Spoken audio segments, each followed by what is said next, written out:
Mbahaye ikaze mwese tugiye kubana muri iyi video. Ni video y'inkuru mbi ibabaje cyane iragaruka ku buryo Jabo Ian Ryan yashyinguwemo.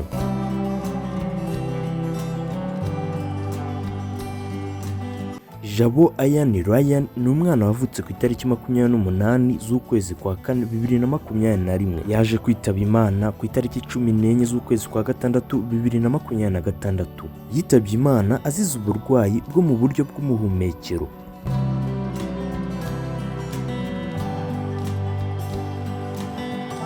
Amarira yari menshi cyane ubwo bashyinguraga uyu mwana, by'umwihariko ku babyeyi be ubwo batangazaga uburyo yabasezeye. Uyu muhungu ajya kugenda bwayo yatugiriye gutya. Birababaza cyane kandi bitera agahinda kubyara umwana akitaba Imana mbere yawe, noneho akitaba Imana ari mu myaka 5. Yajya kugusezera ukabona akoze ikimenyetso nka kiriya tumaze kubona. Nawe ugerageje kubona kiriya kimenyetso gisobanuye yes, ndetse akaba ari ikimenyetso kivuga ngo bimeze neza. By'umwihariko ku muryango w'uyu mwana yari abakristu, aho bavugaga ati bisobanuye ko agiye mu ijuru. Uyu muntu mu minsi yo kubaho ko yose yabanye n'Imana cyangwa yagendanye n'Imana. Iminsi ya Jabo Ian Ryan yari iminsi mike cyane kuri iyi si, tugereranyije n'iminsi ushobora kuba umaze cyangwa se ngewe iyo maze. Kuko dufashe iyi minsi Jabo Ian Ryan atashye afite tukayigeranya n'iminsi umuntu mukuru aba afite, ntibihuye rwose. Mu magambo make agiye akiri muto cyane, agiye afite imyaka 5. Bisobanuye ko yagiye umuryango we kimukeneye cyane, igihugu kimukeneye cyane, kuko yari afite byinshi byo kugikorera. Gusa Imana yaramushimye birangira imuhamagaye. Nk'uko pasiteri yakomezaga bivuga, yavugaga ko mu minsi ya hano ku isi yabonye n'Imana, kandi burya abana batoya bagereranywa n'abamarayika kubera ko baba ari abera. Nta mutima w'urwangano baba bafite, umutima w'inzika, mbese baba batari bagira umutima mubi nk'uw'abantu bakuru bagira, bo baba bakiri abizerwa. Ubwo barebaga ku mubiri wa Jabo Ian Ryan aho wari uri, uwawurebagaho wese yaturikaga akarira, by'umwihariko abo mu muryango Jabo Ian Ryan yavukagamo.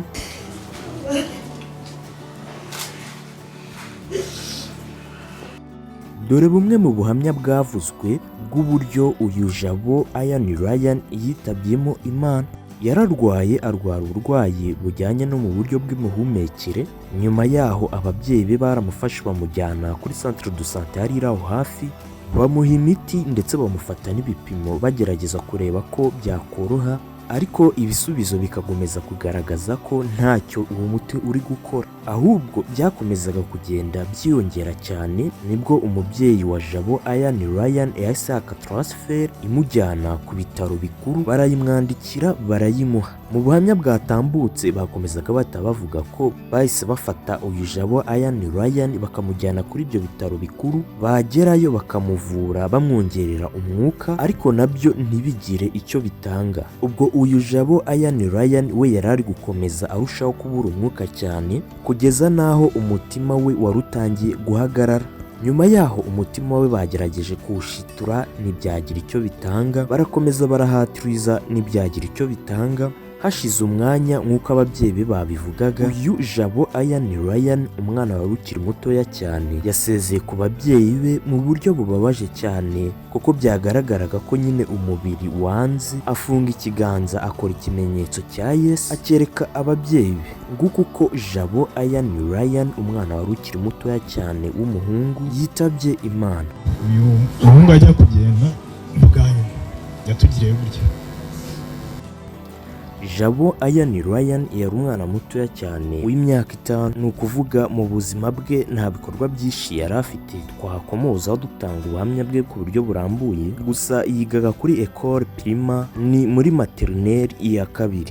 Yisangiye umuremyi ari ku isaha ya 12:55 ku cyumweru.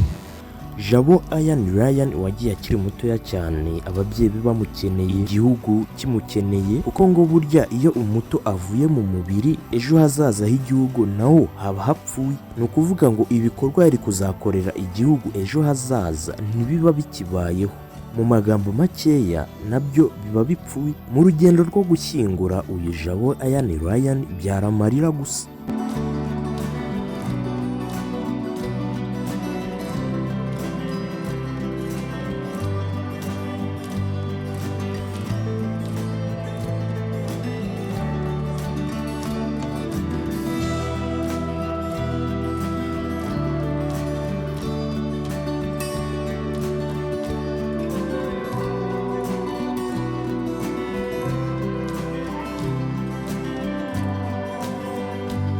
ubwo umubiri we wamanurwaga mu mva, abari aho bose bahise barira. Nk'uko mubizi, ubundi iyo umubiri w'umuntu ariho uri kumanurwa mu mva, niho umuntu ahita atekereza neza ko atazongera kubona uwo muntu mu buzima bwe ukundi, maze imbaduko y'agahinda ikajya ituruka mu mutima ikamusanganira, agaturika akarira cyane. Nibyo byabaye ku bari aho bose barimo bareba uburyo uyu mwana ugiye akiri mutoya, umubiri we urimo umanurwa mu mva.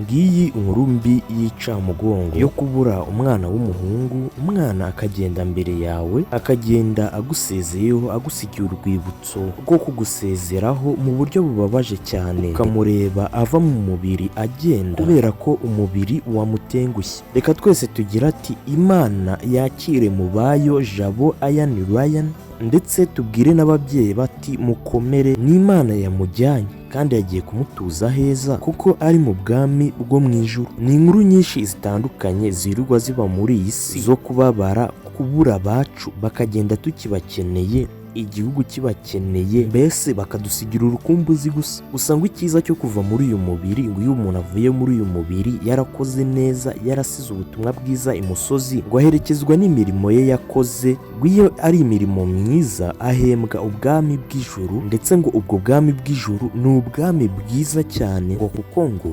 ubwiza butari bwatekerezwa n'abana b'abantu. Ngo ni ukuvuga ngo abantu babayeho kera bose kugeza ubu n'abazabaho bose, ngo mu gutekereza ubwiza, ngo nta n'umwe uzigera utekereza ubwiza kugeza ngo ku bwiza buzaba buri mu ijuru. Tekereza nawe ku bwiza uzi, ubwo utekereza, ubwo ubona ahantu heza, ubona ukavuga ati mbega ahantu heza, ngo hariya ntabwo hageza ngo ku bwiza bwo mu bwami bwo mu ijuru. Bifuriza rero buri mwese mwarebye iyi video ko mukiri muri iyi si mwagira imirimo myiza, kuko ngo imirimo uzakorera muri iyi si niyo izatuma ujya ngo muri ubu bwami bwo mu ijuru. Ndabashimiye cyane ababanye natwe muri iyi video. Njye nitwa Jules Olivier, Imana ibarinde.